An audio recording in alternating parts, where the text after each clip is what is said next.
Welcome to Staffing Stories, hosted by Andy Moss. Andy has been in the staffing industry for over 25 years, first as a recruiter, then eventually an account manager and business owner. This is the podcast where we sit down with fellow staffing owners to get the real stories of the successes, the failures, and the lessons learned along the way.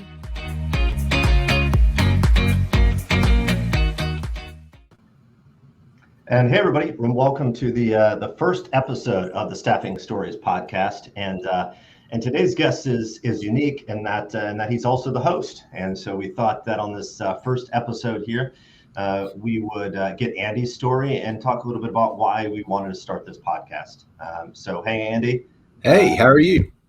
Good, very good. So tell me, we had this idea a while back. And I think you and I agree that there are some important stories to tell in our industry. So why did you want to do this? I started, I listen to podcasts. It's kind of the way now to learn and share. And I could not find any podcast or any stories of how some of these staffing owners got to where they are and the success of their companies. And I love to share stories and hear stories. So I was like, you know what? We're going to do this. And I know enough people over the years that everybody, if you're in staffing, you love to be able to talk. And so that's where we came up with it.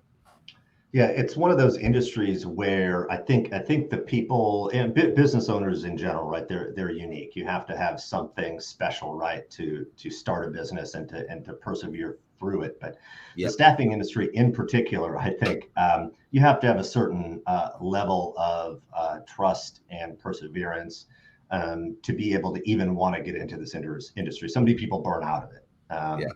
And so, I think the people that we've got lined up to talk to all share that in common. It's, someone always said you have to have a little bit of crazy in you to do some staffing and recruiting. And it's true. But the personalities that I know that are in this industry are unbelievable. The knowledge is unbelievable. And just to be able to tee that up and share it in a podcast like this, I'm super excited about it. Yeah, me too. And I think, one of the things that we talked about early on when we were talking about the format of this podcast is that we didn't want to have it be an advertisement. We didn't want it to be all sunshine and rainbows. It's important to talk about the successes, but also the failures. Absolutely. And I think that's something that we're going to key on a lot. What was your best day? What was your worst day? And why, what kept you going through it? Well, keeping it real was the one thing I wanted. I didn't want constraints. I didn't want a time constraint. I didn't really want, the topic is just, who are you? How did you get here? Exactly right. Give me the good, the bad, the ugly. Because that's what people want to hear. We don't want to, I say highly produced. This is produced by all indications, but it's, I want the emotion. I want to draw that out of the owners because it's there. Because in our industry, it's kind of unique to where most owners probably started in the recruiting chair and have worked their way up to where they're now in ownership. So they've been there and done that. There are cases where someone may just, step into, buying an agency or something. But I would say 90% of us out there started in that recruiting chair. Yep. So talk about how you got your start. You're going to be asking these questions. Oh yeah. You're going to be putting everybody else in the hot seat. So in this first episode, we've got to turn the tables and understand why you're in this industry 25 years later. Yeah. 25 years ago, I was recruited into the industry by a good friend of mine that was with Aerotech, and Aerotech's one of the largest staffing companies and well known in the industry. And I was with them 10 years I was in the engineering and technical side here in Knoxville, Tennessee. And, a lot of the success I had goes back to the training and development that I was given there. But that's, a friend said, hey, you want to try this? I was not happy at the company I was with selling insurance. So I said, you know what, let's do this. I was newly married and scared to death, but did it and still in it today. Yeah, that a lot of times, there's a lot of owners that did start in a company like Aerotech, right? Yep. Cut their teeth in the pit, right? They weren't at least most owners that I've talked with, you're not just given a chunk of money and go out and start a business, right? You've come up through the ranks and you've done your work. And that's unique too, because when in day-to-day business, right? I mean, even today, you're working on the recruiting side, you're working on the sales side, and so you have to have that knowledge of that of how everything works. Correct. It's in our industry, it's different than most. The largest staffing companies only make up a small percentage of the industry, and then the rest of it is made up by smaller, under what I call under 10 million type accounts, like 1-2 man to 15 man groups, and that's the meat of this podcast. That's who we're going to talk to. Yes, we're going to talk to some of these the big time owners of a $100 million staffing agency. We want to hear their voice as well, but I want to hear the voice of the person that literally went through the downturn of 08, 2010, and who went through COVID and only had 10 people, and maybe have went forward. That's what this podcast is going to bring to everybody. Yeah. So talk about why you moved, that you had that transition from working at Aerotech in recruiting and then eventually sales. What made you decide to take that leap and to start your own business? I had two business partners that owned a company here in Knoxville that were selling an engineering product, and they were looking for another, I guess, tool to sell to their customer base. And I made a sales call on because I was trying to staff, CAD designers with them. And I was extremely successful there. Aerotech, extremely happy, multiple contest winner. And they offered me an opportunity to say, hey, come with us and let's do this. I declined it 2 times. And finally, that third time, they just said, hey, we're going to do this with you or without you. And I was like, you know what? I'm going to take a leap of faith and jump into this. And I did. And I literally moved to Nashville to abide by my non-compete for over a year. And then I came back to Knoxville and got it going here eventually. But it was a very stressful time in my married life to move away, but did what I had to do. And today is, the fruits of that. Yeah, you touched on something, I think, when you talked about saying no twice. I think sometimes we hear about that sort of thing in the context of, what's the ideal politician, right? It's somebody who doesn't want to do it, but is doing it because they know that there's a need, right? And so, you're not in it for the glory, but you're in it because you want to help and you want to make the industry better. Yes. And so it's not just a flash in the pan, and I think that's what, again, why a lot of owners, especially in that have been through it over the last couple of decades with the downturns, why they're in it, why they're still in it. Well, it's in your blood. I always say, staffing, once you've done it for a year or two, it kind of gets under your skin to say, hey, this is what my life is. This is what my career is. I want to get better at honing this ability. I just loved it. I was an athlete in college and high school, and staffing and recruiting was the closest thing that I could get to a ball game as I could find. The success of a win, the gut-wrenching losses. But I think my sports background helped me in this industry so much because I could handle those losses. I could, yes, be happy for the wins, but it's a quick, like, hey, let's get excited, but let's get back to it. And that gave me the foundation to where I was able to succeed now. And I think without that, I think it'd been extremely hard.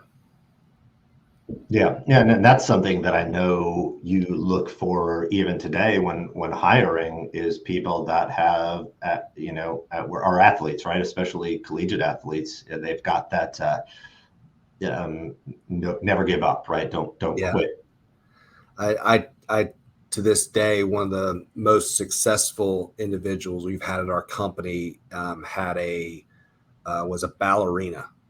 And I had no idea dance was as tough of a sport until I hired her.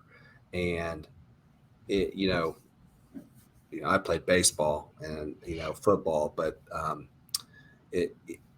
don't care what sport or what activity you did. What I'm saying is just what you have to go through as an individual to prepare to compete, even in dance, is something that's the special makeup that we look for in staffing and recruiting. And not that you have to have that, but it is a really a foundational tool that we look for.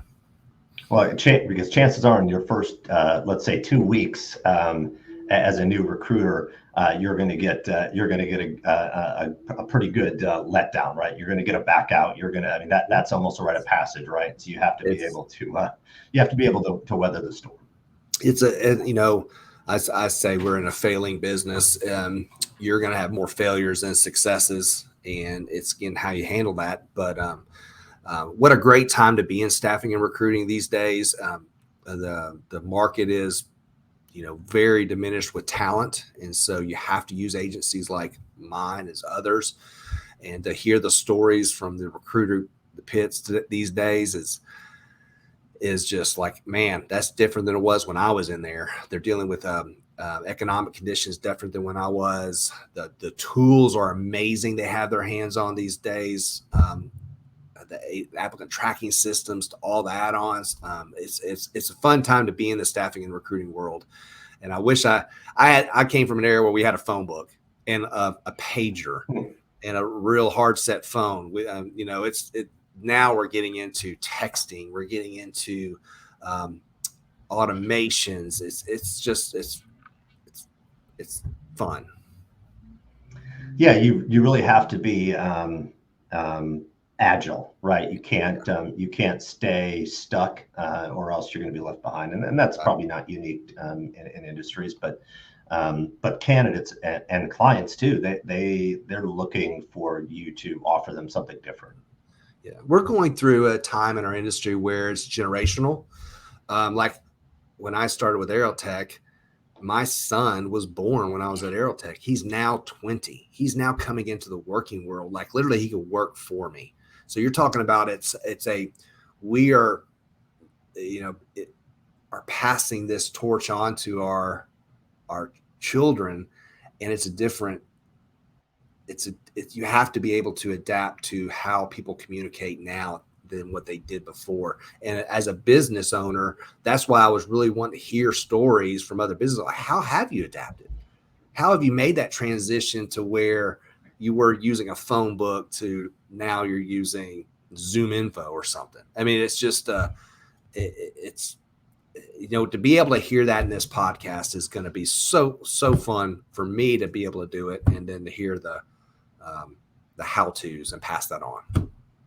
Yeah, and I think that's a good place to end it here on a high note. And I think you're absolutely right.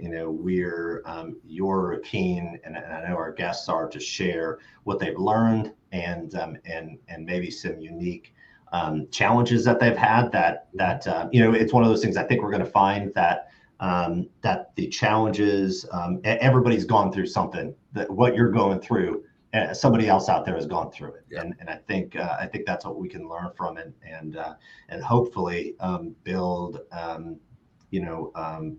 continue to build on our industry right into a stronger place for all of us. And I think it's going to be a fun story. So let's all jump on board. Let's listen to it. Yeah. So first, our next episode should be coming up shortly. And the guest there will be Matt Furman from Core Group Resources. Matt's a great guy, really enthusiastic. Merchant Marine, has a lot of unique experience, and so we're excited to talk to him, and have that episode coming up soon. So, Andy, any last words?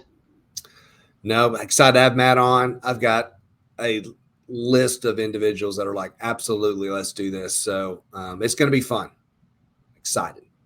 Great. Well, you can check out and subscribe to the Staffing Stories podcast, either on LinkedIn, YouTube, Facebook, favorite or like our pages there. And then you can also subscribe to the podcast wherever you get podcasts, iTunes, Spotify, Google Podcasts, all of those places. So thank you, Andy, and we'll see you on the next podcast. All right. Thank you. Looking forward to it. The Staffing Stories podcast is brought to you by 3DIQ, founded by recruiters for recruiters. 3DIQ's industry-leading product suite complements your submission process in Bullhorn from start to finish and helps you deliver a cutting-edge customer experience. Triple your placements with our powerful resume submission platform, candidate marketing, and client portal.